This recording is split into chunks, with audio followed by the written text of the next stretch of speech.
आदरणीय श्रद्धेय भाई साहब, मालगांव के सभी सम्रांत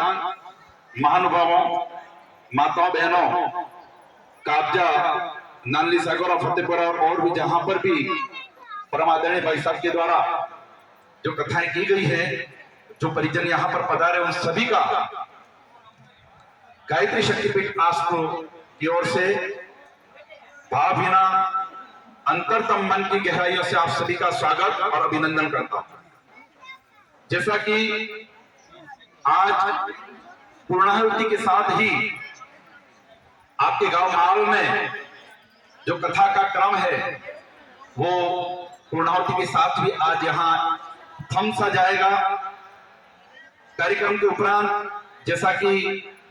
पूर्ववत हमें विदित किया गया है, 4 बजे भाई साहब का और दीदी का यहां से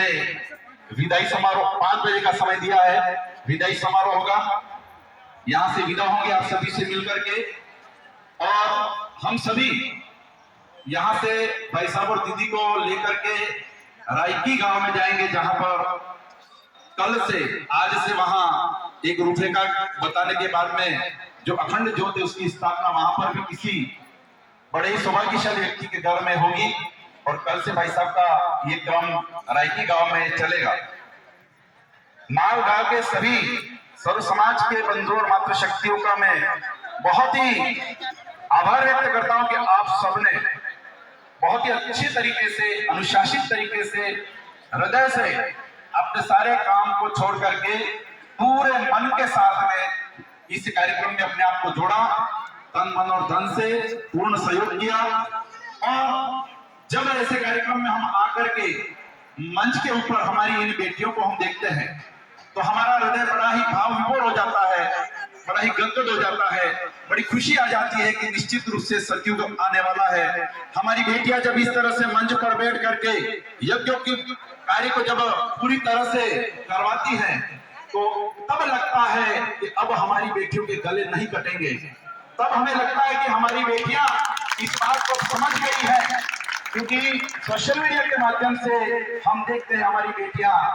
कहीं ना कहीं पथभ्रष्ट हो रही है, मार्गभ्रष्ट हो रही है, और उसका एक ही कारण है, और वो कारण है कि हम अपने संस्कार और अपने संस्कृति, परंपरा और मर्यादाओं को तार तार कर पीछे छोड़ चुके हैं, और पश्चिम की संस्कृति की चकाचौंध में आकर के उस तरह से अंधेरे गड्ढे में जाकर के टूटने का प्रयास कर रहे हैं जहां से निकलना बड़ा मुश्किल होगा। लेकिन उस गड्ढे से निकालने का काम हमारे भाई साहब जैसे संत शब्द आपके लिए बहुत कोई अतिशयोक्ति नहीं होगी, क्योंकि संत वो होते हैं जिनमें वैराग्य होता है। संत वो नहीं होते जो पाखंड करते हैं, संत वो नहीं होते जो धन की लालसा करते हैं, संत वो नहीं होते एसी में घूमते हैं, संत वो नहीं होते जो बहुत कुछ कराने का प्रयास करते हैं। संत आपसे अपनी बुराई चाहते हैं। दक्षिणा में क्या चाहते हैं? 7 दिन का कार्यक्रम हुआ, आपसे धन नहीं मांगा, आपसे किसी प्रकार की सुविधाएं, भौतिक संसाधनों की अपेक्षा नहीं की, आपने केवल अपेक्षा की आपके खुद के व्यक्तित्व के निर्माण के लिए, आपके खुद के चरित्र के निर्माण के लिए, आपके अच्छे आचरण के लिए, आपके परिवार की सुख समृद्धि के लिए, केवल और केवल आपके अंदर जो एक ऐसी बुराई है जो घर कर गई है, उस बुराई को आप आज इस पूर्णाहुति के माध्यम से त्यागे। इतने बड़े अच्छे कार्यक्रम के द्वारा ये काम केवल परम पूज्य गुरुदेव के सानिध्य में ही संभव है, बाकी दुनिया में किसी भी संत के सानिध्य में संभव नहीं है। निश्चित रूप से हमारा देश बदलेगा, और उस देश को बदलने में हमारी बेटियां, हम सुधरेंगे, युग सुधरेगा। कई बार हम कहते हैं कि युग कैसे सुधरेगा, हम सुधरेंगे, युग सुधरेगा। छोटी बात लगती है,